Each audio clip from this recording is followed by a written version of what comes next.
I can't tell you how grateful I am to be here. This has been a tremendous thing to witness this huge event. I've been here before to IAEM conference, but quite frankly, I really have been impressed with the value of the presentations. I think that as time goes on here, I have seen an evolution in emergency management, as many of you have.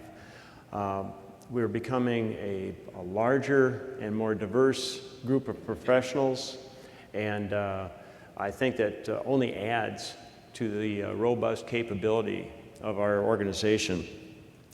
I think that also, although we've experienced floods and natural disasters in the past, some things never change, and that attitude of, well, it's going to be the same as last time, can be a hindrance. And my discussion here today is going to be one of transparency. Everything didn't go perfect. It's the typical thing, boy, next time we'll know.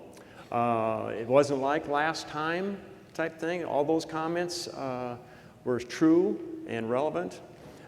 We had some obstacles that we confronted. A lot of staff turnover since the previous disaster of flooding in 2011. So the lessons learned, some of those salient points got dropped along the way, and you try not to repeat the same mistakes over again. And it's easy to get in that mode of things are just the same as last time, only just a little bit bigger. And truthfully, that was not the case in this particular situation. Douglas County Emergency Management, we're responsible for the city of Omaha and Douglas County. We have a small staff. All right, we have 4 professionals with administrative offices and EOC, so we do rely on a lot of volunteers, and thank goodness we do have some steady people that continue to help us throughout the years. Our Emergency Operations Center is increasingly IT dependent. I know a lot of them are. There's good things to that, and it does make you dependent, so you got to be careful of that. But truthfully, what we have learned and discovered here is that over the years, that our organizations, especially within government, we have flat budgets and that kind of thing, and our responsibilities continue to increase, and we end up being a pretty flat organization, such that we can't rely on single dependencies. In other words, a single person to be able to perform a function for us. We have to be able to rely on more than one person within that department or within that agency to support us. Well, so many times we've discovered that the people that we need on game day, so to speak, are on travel or on leave, vacation, whatever it is. So it's very important for these people to be able to be engaged but be remote. And we've discovered that. Man, has that made a difference that we've been able to do that. So that's a strong point that I was very grateful for, especially during this flood. Things occurred that made that significant. We utilize creative scenario-based planning tools. If you look at CPG 101, we talk about functional-based planning and, of course, capabilities-based planning. And those are fundamental planning tools and planning approaches that we utilize. But I'll tell you what we've discovered. Even with going through those that type of planning, it isn't until we get into scenario-based planning the decisions have to be made. Knowing who does what and who has what, who has capabilities, that's extremely important, no question about it. But when you get into scenario-based planning is where you have to start making decisions. I'll discuss that a little bit later and how that helped us in this particular situation. If you fail to plan, you are planning to fail. That's pretty obvious. Everybody has seen that quote in the past. We discovered, too, that, education helps you know what to do, but it's that experience factor that lets you know how to do it. And so when those people leave, at the transition, they retire out, whatever it is, that experience factor makes a big difference. And where it makes a big difference is not so much in the end result in and of itself, but the efficiency and the time it takes to get to that end result changes drastically without that experience factor. I think that as we move on here, there's a we have what I call daisy slides. If you look up there, you see that little yellow daisy on the slide. That's a slide that is in there because it changes the way that we do things in our Emergency Operations Center, in our emergency management function. So what you see there is we plan for SIND incidents. We don't plan for man-made or natural disasters in and of themselves. We just call them community emergency and natural disasters, SIND incidents, all right? So we plan and prepare for a SIND incident. We don't know the cause, just like Blue Water Horizon, when that took place, down south. Well, was that man-made or was that a natural cause? Well, you say, well, there was an oil leak or whatever it is. All right, so it was man-made. But you ask the guy, when the weather came up and blew the oil on his property, you ask him, what was it? Man-made or natural disaster? Well, I was fine until the wind came up and, Mother Nature blew the oil on my property type thing. So as emergency managers, certainly at our level, we're dealing with results of those things. So the causes of those things are not specifically important, but the fact that we're dealing with a SIND incident is what's important to us. So it doesn't matter what it is, we're having to deal with it. In Douglas County and in Omaha, we have three things that typify us for a SIND incident. People say, well, what is a SIND incident? Well, it has three characteristics. One characteristic is it's recognized by the chief elected official. So when the mayor recognizes that we've got a SIND incident, it's done for a couple reasons. One reason is you're letting the public know that you have a true community emergency or a natural disaster of some kind, so you're getting the message out. The other thing is you're letting the public know that something has come up, and this may change priorities. This may change travel. This may change, it could even change taxation. I mean, if you don't have a budget for it, you're letting the city council know, hey, we've got something unique. It's just very important for your chief elected official to recognize it. Secondly, instant command or unified command is established. That's an obvious one to the emergency managers, but not necessarily to the public. And the third thing is that the EOC is partially or fully activated. So those three criteria have to be met. And once they're met, we start things in motion and things get going real fast. I want to talk to you about if only we would have. We talked about realistic versus catastrophic planning. You can fall in this trap, especially if you had lots of floods, and we've had floods over the years. All right, we've had those floods, and when you have the floods, you think, well, the next one's going to be either better or worse than this one. In other words, it's just a thing of severity. All right, that's not true. All right, this flood didn't just. It wasn't just the other one of 2010, only magnified, all right? Had a lot of different aspects to it. This was a totally different event for us than that initial flood. We had, under realistic scenarios, we had river ice jams with flooding of houses. We typically planned for power outages, the damaged homes, flood debris on the roads, private property, displaced persons that would live with relatives and friends. This is what always happens, all right? So that's what we planned for. If someone would have told me that we should plan for a scenario where we have communities that you can't get to for 2.5 days, I would have said, let's get realistic and plan for something that'll really happen. Lesson learned, my friend. So catastrophic planning. This is what actually took place. We had vast flooding with frigid water and air temps. In our planning, in our exercises, in our tabletops, we don't talk about that. We just say, floods and flood waters and all that things. We don't get into the fact that this is freezing ice water. That's a different perspective. Believe me, hypothermia became an issue. Didn't anticipate that. Most of the Nebraska and southwest Iowa was flooded. What does that mean? Well, if everybody's flooded, how about the assets that you were trying to get from your neighboring community? Where are they being used, right? Became very problematic, especially in recovery. Everybody wants the same thing and they want it now. No land route to the access to flooded areas. That was the thing I just got done talking about, but public infrastructure was affected. No question about it. Water rescues needed at all times of the day and night. Night. Freezing weather. windy conditions, freezing rain. It was terrible. Thousands of persons were permanently displaced. Not a few individuals that live along the river living with family and friends, all right? Thousands of people, no place to live, very difficult.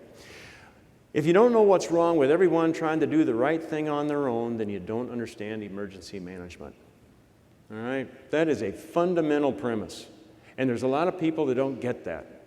You know, we had people that we had to teach that to, and we teach it all the time. You know, emergency management, what do you do and why do you do it? All right? There is a fundamental premise right there. Otherwise, you get same thing, you guys all know it. You get people, you know, multiple people trying to do the same thing. In the meantime, you've got a gap that's huge. Why? Because everybody's trying to do the right thing on their own. It's not being managed. All right? So efficiency and effectiveness fall way off if you don't follow that premise. So what does emergency management do to get ready? This is what we constantly preach to our staff. It's OECF. All right, the first thing that we're responsible for, let's orchestrate. Let's get people together and assemble them, all right?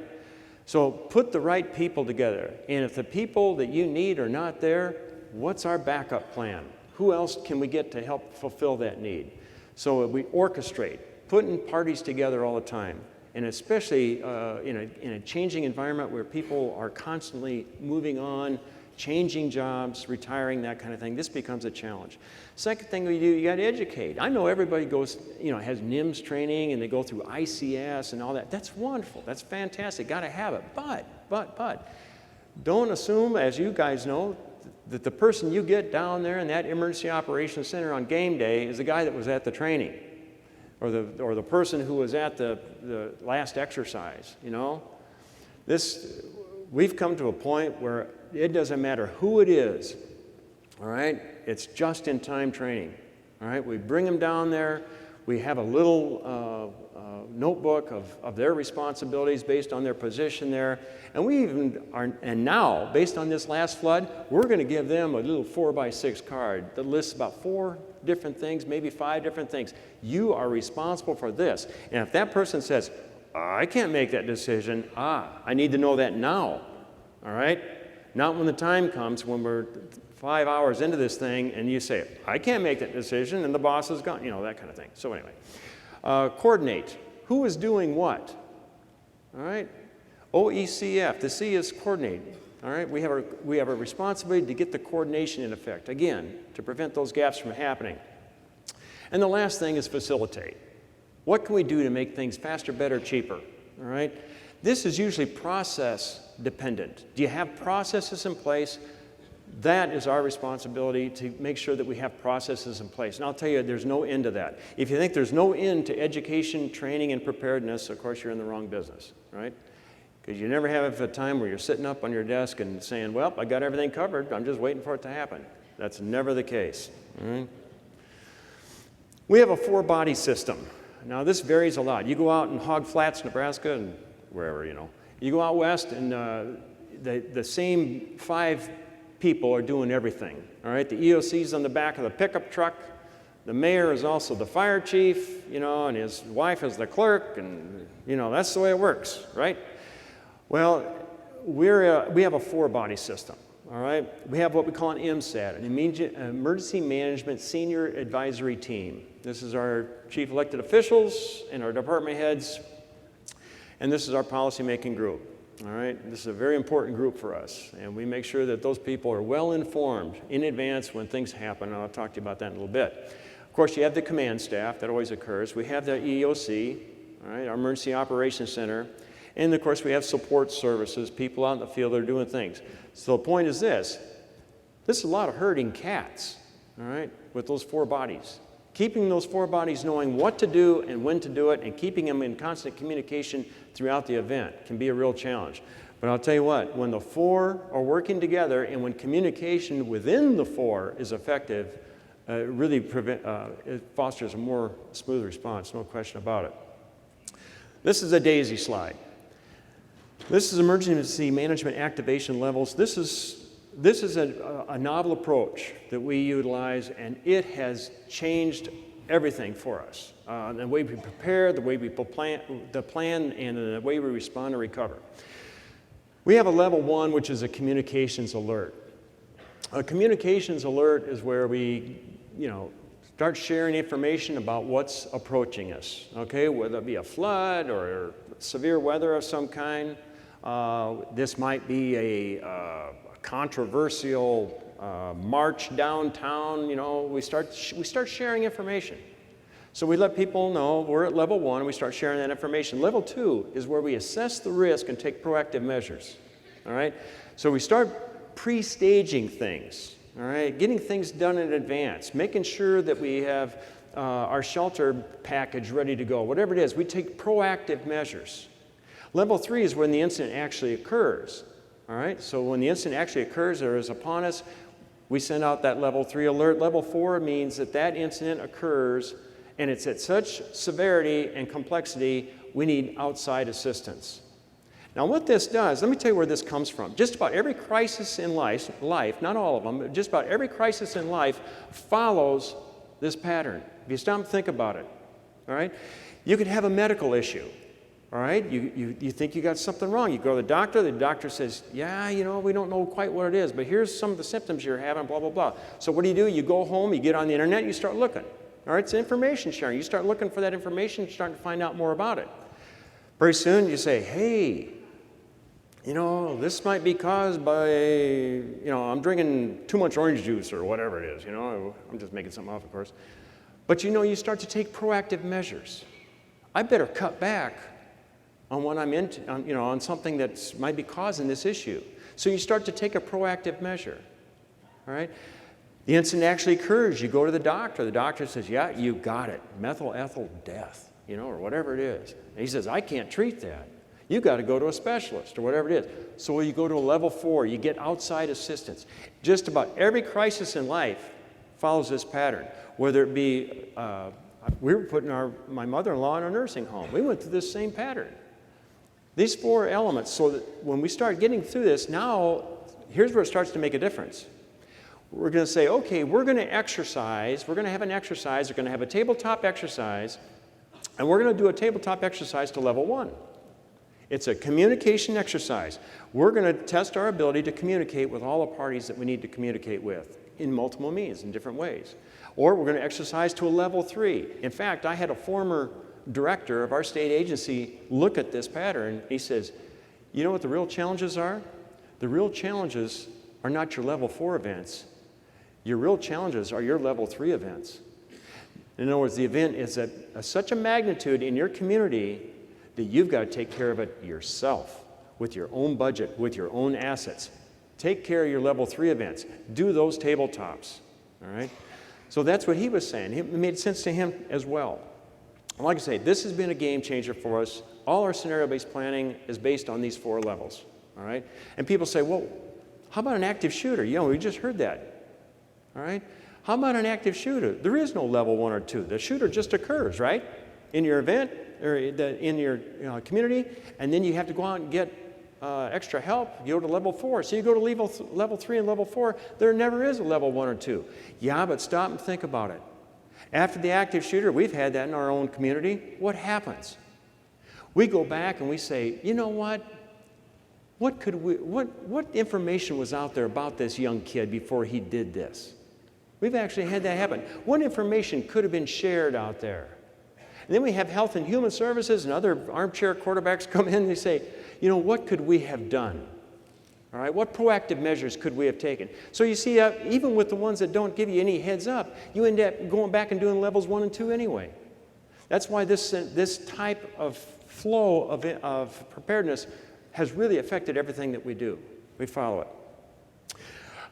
All right, level 1, we had a communications alert on March 6th. All right, heavy freezing rains for several days, frozen ground, ice over river. This was terrible, just the ice. Dealing with ice, because now you can't get boats out. You can't get access. It's just very difficult. Flooding was very likely in lowland areas, of course, and eastern Nebraska was greatest risk. And that when we started talking about this, when we started hearing the weather reports, that last comment there, that's the one I heard most often. All right, we've been through this before. All right, and we had several times.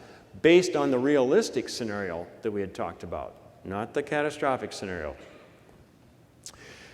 Again, frozen ground, snow melt that was runoff, rain, we had ice jams, thunderstorms were possible. This was adding to the problem, the fact that the weather was moving in, we're going to have thunderstorms. And boy, you didn't realize what that magnitude was until you started to get flight operations going and you got this kind of weather. It was terrible. And of course, flood watch was in effect. We took, on level 2, the newspaper came out with the Papio Missouri River Natural Resources District may blast ice jam. So we just thought, okay, that's all we got to do is just blow up the ice. All right, so we've done this before where we put dynamite out, all right, blow up the river, and the ice jams flow through underneath the bridges, and so the water continues going straight downstream, you know. So anyway, that's what people thought. Well, spring, then the flooding started to come. So we formed up the Unified Command, and you know, each and every time we do this, it's a specific challenge because it's important that when we formalize this, I didn't realize until 2011 how important it was to not just put people together as a committee to talk about an impending disaster, but to form up that incident command such that you're writing that incident action plan and these daily activities and what you're going to do and the objectives that you have would be in writing. In 2011, when we had a flood along the Missouri River, it was terrible, all right, huge rains. It was about 6 months later that I got a call to come upstairs and have a discussion with the mayor's chief of staff, and so we were talking about a separate topic, and then on my way out, he said, hey, Paul, I want to tell you something, by the way. I said, what that? He says, well, during the flood, our insurance company asked for all the documentation that was generated with the incident command, with the unified command that we had down there, so we had to give them all those incident action plans. They were in a huge box, we just shipped them down because we did one every day. Little did I know that insurance company was sitting with their attorneys going through every one of those incident action plans. And when we went through those incident action plans, they came to an incident action plan. During that Missouri River flood, we were spending $250,000 a day for 100 days. All right? That's a lot of money being spent out of that emergency operations center. And that's 7 days a week. All right? During that 2011 flood. And of course, we're sending the bills to the insurance company, right? The insurance company was looking at that, and one of the attorneys found in one of the incident action plans and it was just no foresight on my part, this isn't credit to me, but I'm just saying, I asked the question, would we be spending this money and doing all this knowing that it wasn't going to be reimbursed? And the Unified Command said yes. And they took a vote, and that was just one of the things of about 3 or 4 things that were said during that meeting, but they took a vote. We always took a vote at the end of every Unified Command meeting and said, does everyone agree with what we've just said? And these are our notes. Does everybody agree? Is there any discussion? And everybody agrees, and so every person who's on the Unified Command signs that incident action plan, all right? Well, that was the process we used every day. We didn't think anything about it. When the attorneys from the insurance company saw that was the game changer that said, we've got to pay them. We've got to pay them. It was that question of, would we be doing this knowing that it was not reimbursed? And the answer was a unanimous yes by the Unified Command. Excuse me, little did I know that would have an impact that it did. Down in the down in the Emergency Operations Center, when we first set up the Unified Command, we start with a whiteboard. I don't know how you can start a Unified Command meeting without a whiteboard. I know they do it on the hoods of pickup trucks out west and things like that, but the whiteboards are just so valuable. We got them all over the place. We use them all the time, and we just have to. The slide didn't come out. I don't know what that's about. But this is the Elkhorn River branch. Of course, we had to set up a meeting with, or a command structure out in the Elkhorn River, along the Elkhorn River. This is our Emergency Operations Center. What you're seeing is about 1/3 of our Emergency Operations Center. In other words, we had these people kind of staff go down at one end. One of the things I want to say about the Emergency Operations Center, as you know, we have projection and we have flat screens. And I know in a smaller EOC, you could probably just get by with flat screens, maybe. But I'll tell you, the projection is very valuable, especially when you want to read documents that have small print or ICS forms or whatever it is, and you want to have a mutual view of it. It just makes a big difference to have both projection and flat screens in your EOC. At one time when we remodeled the EOC, there was a person who wanted to do just all flat screens, and I'm so glad we didn't do that. This is a short video. Blizzard warning Wednesday morning into Thursday evening in the north central and far west and will have an impact on all of us. We're activating our disaster plan. The water is way out of the bank and it's up in the city yard and crawling fast. Moderate to major and possibly historic flooding expected to develop. I received a 911 call from the Spencer Dam here on the Niagara River that the dam has been compromised. We're going over the bank. Anyway, Move to higher ground now. Act quickly to protect your life. We lost the Mormon Canal Bridge west of Niagara. You lost the Mormon Canal Bridge? Niagara is landlocked. Just going to get worse because we've got some tremendous amounts of rainfall, a real nightmare.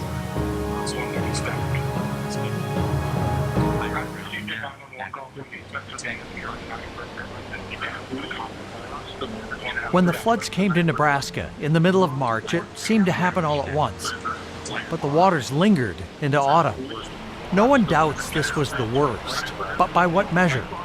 Families who lost homes, the number rescued, miles of ruined roads, dollars spent restoring cropland, or the vitality of a Main Street. In this program, we're telling just a... Thank you very much.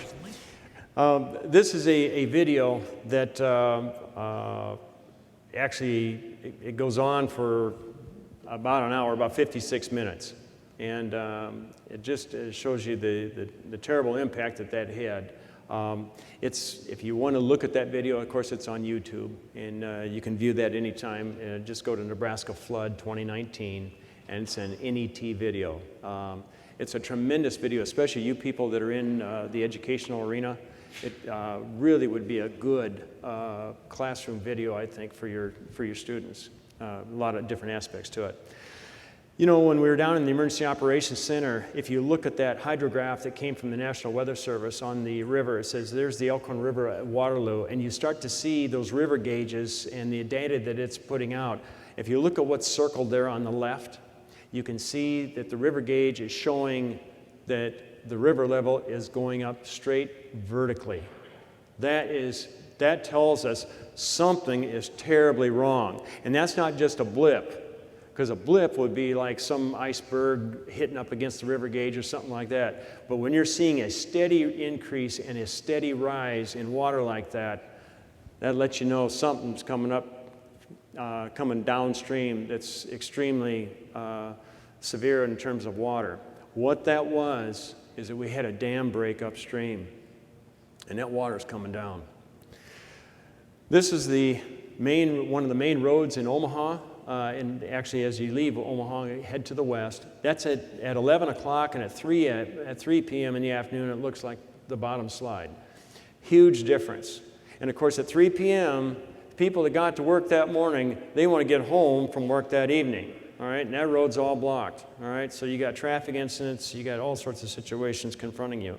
If you look at the topography of Douglas County, Nebraska, what you see in the red and to the right, which is to the east, is predominantly the city limits of Omaha.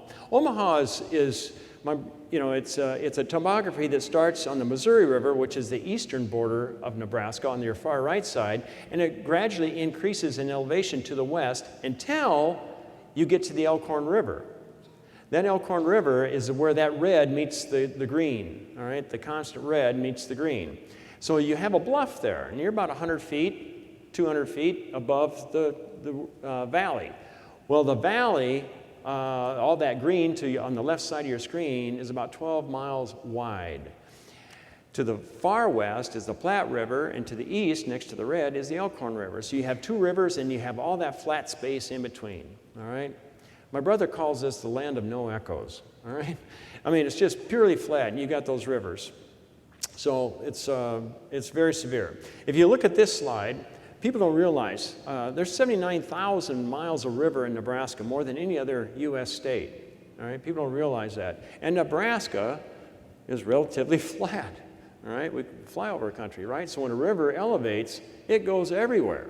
All right, so it's not something that just sits down in a deep river valley.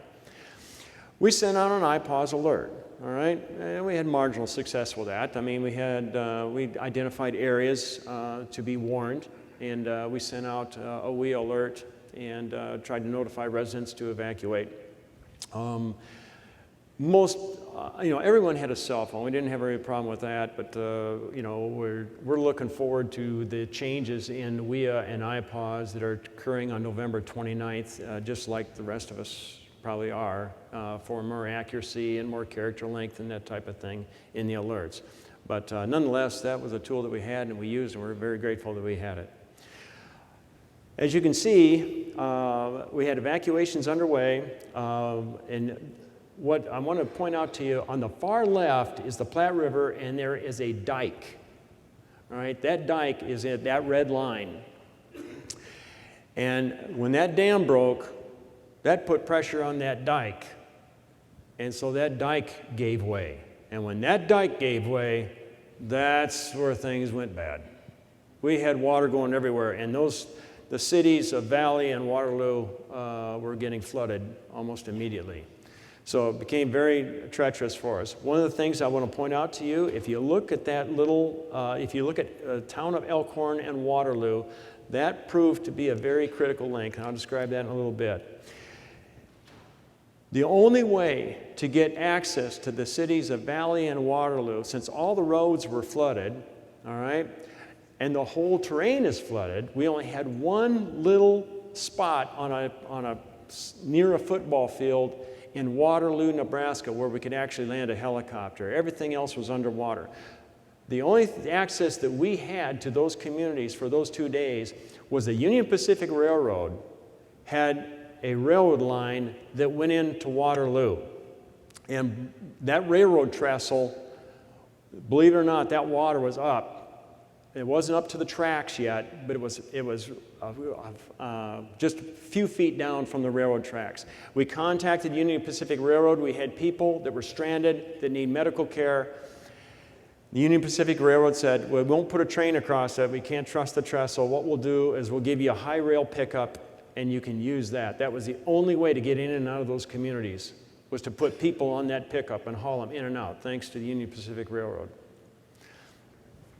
We had pet rescue operations going on. That became very critical. We had people that, they call 911, they want to be rescued, you go out to rescue them, and they can't find the dog, or they wouldn't leave the dog, and so they did not want to be rescued, and so they spent the night on the roof of their house, extremely cold, because they couldn't find the dog. Anyway, long story made short, those kinds of things happen. We had farmers that just went out and say, hey, they just cut their own fences and let their livestock out and just try to find a place, guys. This farmer's heading on this boat and getting out of here, and good luck to you. And that's all they could do. And so fences were cut loose, letting livestock roam, and the amount of livestock and dead livestock you just can't believe floating downriver. It's just amazing. It's such an agricultural area. And there were a lot of livestock that were lost. Anyway, these 2 horses were found. We had people that we had barricades out. And you put barricades out, you think people obey the law, right? Nope. They go around the barricades, especially at night. And look at the pavement just drops off, and of course it's underwater at night. They think, well, they can drive down into that water. Well, that's what's underneath the water. All right. So now you got to go out. They're calling 911 on their cell phones. All right. So you're going out and getting those people. We had air operations. Thank you to the Air National Guard and the Army Guard from Nebraska, and you can see the crewmen there helping. But we had to go to level 4 real quick. There's the city of Valley. You can see that railroad line down there, going from the left side of your screen to the right side of the screen. So if the people came out in a boat, we could get them onto the pickup and drive the pickup back across the water. There's the dam that broke. It just crumbled, all right? And it was a Spencer Dam upstream. And of course, the snow and the ice just made it very difficult. There's the ice. And I'll tell you what, when that ice comes down river like that, and it's flowing hard, it hits a car, it just boom, it just hits that car and moves it right along. It can push trucks, semis, tractors. That ice, you can't imagine the power of that ice flowing on that river. At least I couldn't.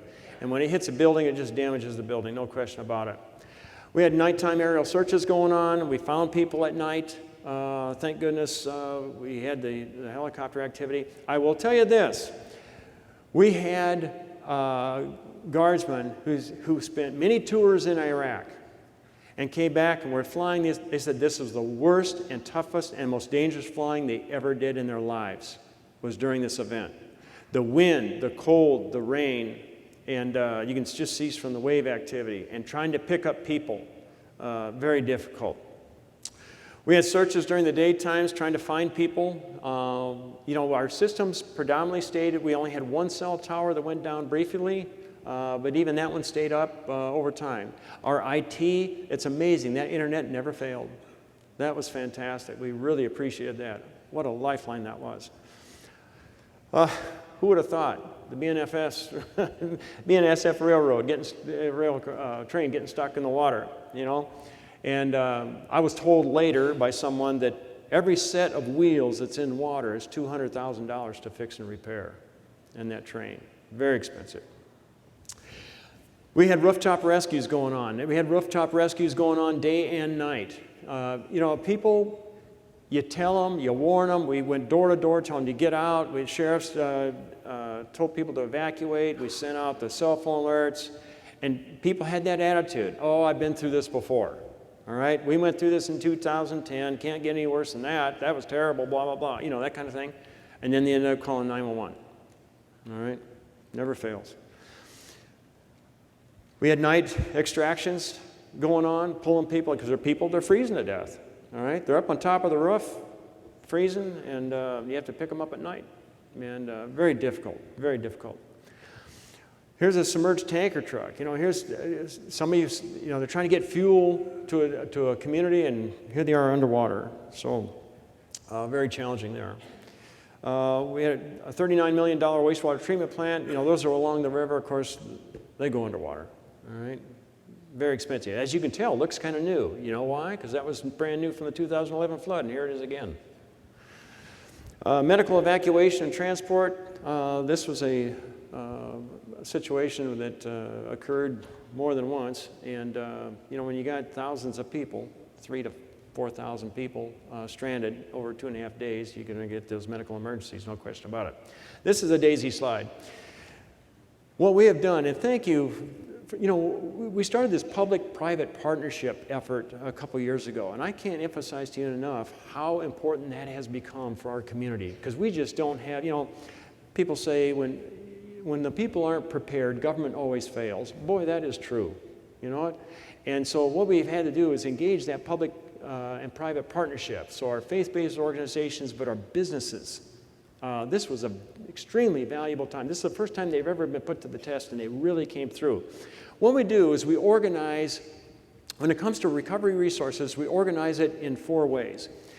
We ask that business, do you provide people? Will you provide people, whether it be people that want to sandbag, people that want to clean up? Are you just going to provide? Would you be able to provide people for us? Would you be able to provide a place? When I say a place, I say, hey, business, can we use your parking lot? All right? We want a pre-stage location for equipment or for volunteers. Can we use your facility or your place? Or do you provide a product? You know, a lot of people say, well, you know, water, man, we get water coming in like crazy. But there's other products that are provided, all right? So do you provide a product? You know, respirators. We have a company, we have 3M nearby, all right? They provide us N95 respirators, all the respirators you want, all right? They're providing us a product. Or do you provide a package or a service? This becomes very critical because we'll have a church, and a church will say, you know, you can use our van. Transportation's a big deal in a disaster like this, so you can use our van. But you know what's really valuable to us, that's a product to us. What's really valuable is the package. When they say you can use our van, we'll pay for the gas, and we'll give you a driver. That's the total package. That's what's really valuable to emergency management. We do the same thing with a construction company that has lights, all right? We work at night. We got a sandbag at night or whatever it is, all right? It's not that we just give you lights. We give you lights. We give you a generator. We give you gas, and we give you an operator, the total package. And so what we do is we keep that database, and we organize it. What's that company providing for us? People, place, product, or package. And that way we can search and sort on game day as to what we need, all right? It's extremely valuable. Works well.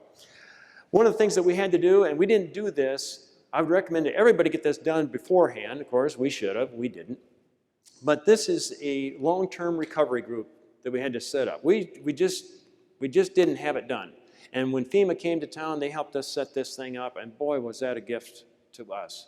So that is ongoing, and we really like it. We do, we're doing the long-term recovery. Got people that are still displaced even today, and the caseworker is swamped. But we're making inroads in this process because of this organization that got set up, and we had to open it up legally.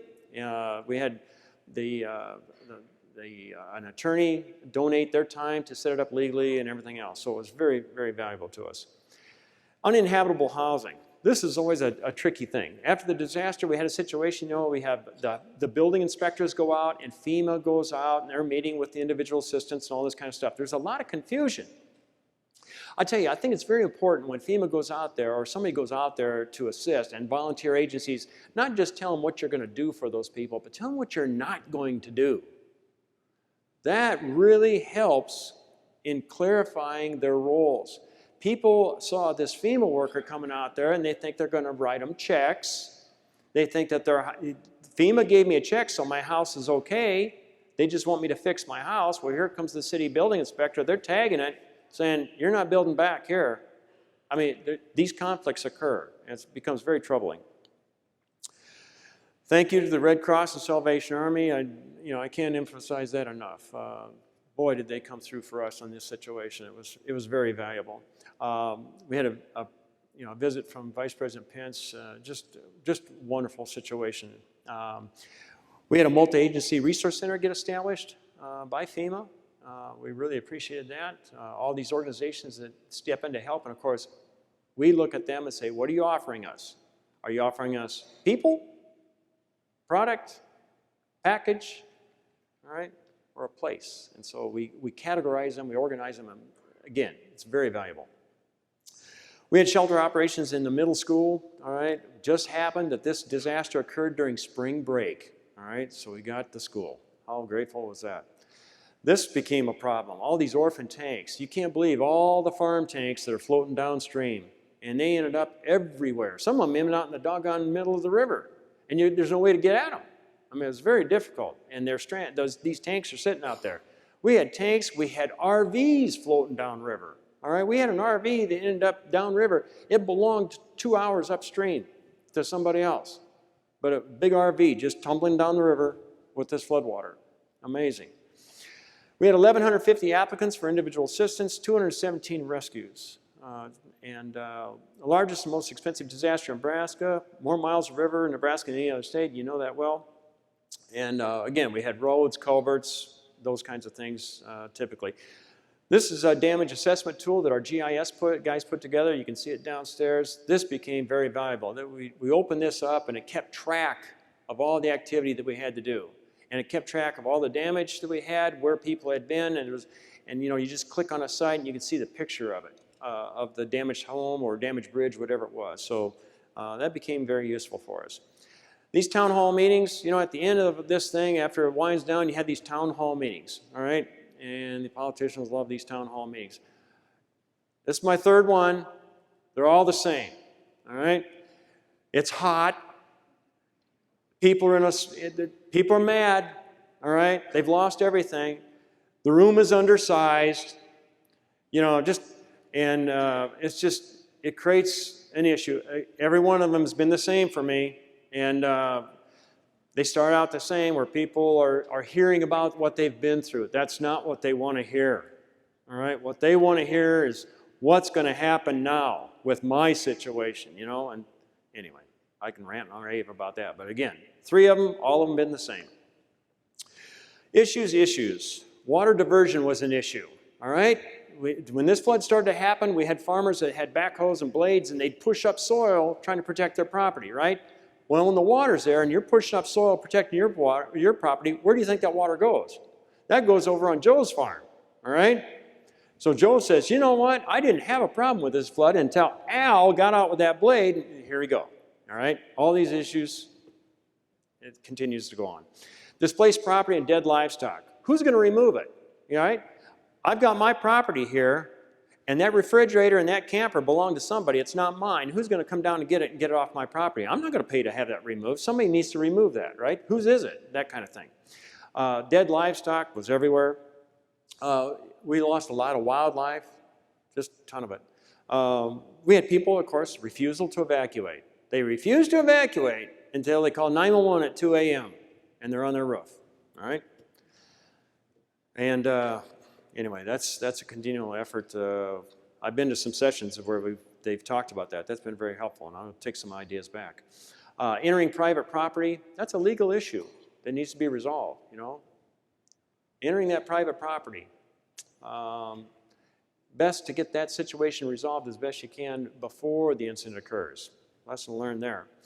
Housing, wells, and transportation, always a big issue. Even after that disaster occurs, you got people in the shelter, they still want to go to work. You get a check, right? But they don't have no car. All right, so how do you get them from the shelter to work so they can work and have an income, get them back on their feet? Rebuilding and rezoning, people want to go back. They live along the river for a reason. All right, now, you can imagine the reasons they want to live along the river, but they do. Refurbishing and inspection, that's always a problem. We had great nonprofit organizations come in, want to rebuild and help these people and build back their houses. In the meantime, you got a building inspector coming out there saying, we don't want you to build here anymore. The disaster has happened. We want you out. We don't want you in this floodway. We want you out of here. But this organization just came in with the good hearts, and they've rebuilt, and look how beautiful this place is now. You should have seen it. Boy, look at the good work. So you get these conflicts. It's crazy. Donations and volunteers, organizing that's a challenge, as everybody knows. The donations flood in. During the EOC, when we were down in the EOC, we had a company call us and say, hey, we're 2 hours out. We got 3 semis of water coming. And 3 semis of water coming. All right, what are we going to do with 3 semis of water? Well, long story made short, the Salvation Army stepped up. But I'll tell you what, we had stuff coming in. Oh my land, unbelievable how much stuff that came in. And we had to get a department store that was vacant, and we used it. All right, so we had them offload. They had a loading dock, and I'm telling you, it was floor-to-ceiling stuff. Incredible. Illegal dumping, a lot of that going on. People grab it. We had a lot of houses. You know what was amazing? We had a lot of houses that just for some reason went up in flames after the flood. Just somehow, we got all these fires going. All right. As needed contracts. I'd recommend that we get those in place, all right? Trying to contract and get recovery and do that on game day, bad idea. I'll tell you what, we had this PDAT training. The Procurement Disaster Assistance Training Team from FEMA comes out, 2 young lawyers, they sit there, and they're going over this, this procurement process, what we should be doing in this procurement process. And this guy in the back, he's going, well, I just have old Ben up there, why heck, his kid was married to my daughter for 8 months, and we know him well, and he just does all our road work for us. Well, do you have a contract? What's a competitive bid? And they're all, what? Those kinds of things. Real questions. They hit the road fast. Fiscal procurement and justifications becomes a very big issue, especially in these smaller towns. All right, we're in a major metro. We've got a lot of those processes in place, but other people don't. So, to that credit, there's my address. I tell you what, if you go to that Ready Douglas County, or you can go to readyomaha.com, either one, and if you look on that. That describes our agency, what we do, and you can look at our local history. If you go on the left side of that site, you'll see our local history and some of the events and some of the incidents that we've gone through. This is a learning process. We'll do better next time, all right? And That's the way we're going to move forward. And thank you, and God bless you all. Appreciate it.